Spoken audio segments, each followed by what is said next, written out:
Gihingog ba ka sa Ginoo igsuon? O ka na ang usa ka nindot na balita. Supposed to be, kita ang mga matay espiritual. Kay kita tanan makasasalaman. Apal ang good Diyos, gihingog ba ka sa Ginoo?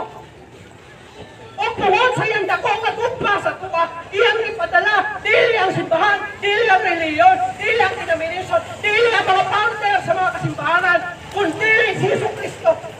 Ingon ang kasahon sa pulo sa Ginoo sa Juan 3:16, kay gihigog pa na ang kalibutan o pauna ang good Diyos. Kinsang kalibutan? Ikaw, ako, kitang tanan, kita ang kalibutan na kinahanglan luwason sa atong mga sala. Ihigog pa na ang kalibutan o pungod niya na akong ipadala ang akong bugtong anak. So, kapin 2,000 na katuig ang milabay, di padala si Jesu Cristo rin sa kalibutan. Bawal niyang paagas sa iyang dugo niya sa cross, kay maulang na ang bugtong pamaagi.